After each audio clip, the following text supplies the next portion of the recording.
রোজা পবিত্র রমজানের একটি গুরুত্বপূর্ণ ফরজ ইবাদত। রোজা অবস্থায় কিছু কাজ থেকে বিরত থাকা আবশ্যক। সাধারণভাবে তিনটি কারণে রোজা ভেঙে যায়: ইচ্ছাকৃতভাবে খাওয়া, ইচ্ছাকৃতভাবে পান করা, স্ত্রী সহবাস।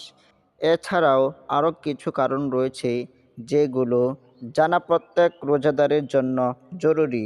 নাম্বার ১, ভুলে খাওয়া বা পান করার পর রোজা ভেঙে গেছে মনে করে ইচ্ছাকৃতভাবে আবার খাওয়া বা পান করা।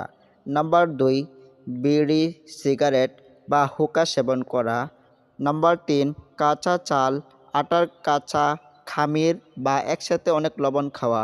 নাম্বার ৪, এমন বস্তু খাওয়া যা সাধারণত খাদ্য নয়, যেমন কাঠ, লোহা, কাগজ, পাথর, মাটি, কয়লা ইত্যাদি। নাম্বার ৫, পাথর, কাদামাটি, কংকর, তুলা, সুতা, তৃণলতা, খড়কুটো বা কাগজ গিলে ফেলা। নাম্বার ৬, নিজের থুতু হাতে নিয়ে পুনরায় গিলে ফেলা। নাম্বার ৭, ভুলে স্ত্রী সহবাসের পর রোজা ভেঙে গেছে মনে করে আবার সহবাস করা। নাম্বার ৮, কানে বা নাকে ছিদ্র দিয়ে তরল ঔষধ প্রবেশ করানো।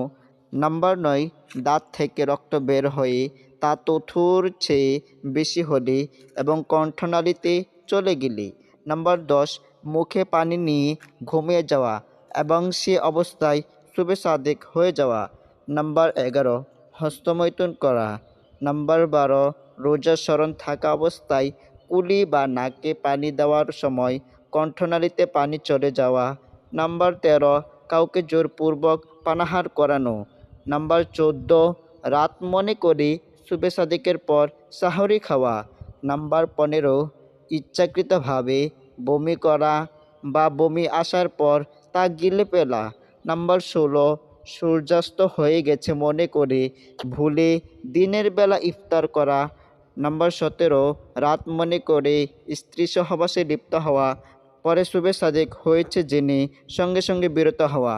নাম্বার ১৮, বৃষ্টি বা বরফের টুকরো খাদ্যনালীতে প্রবেশ করা। আল্লাহ তাআলা এই বিষয়গুলো থেকে আমাদের সকলকে হেফাজত করুন। আমিন।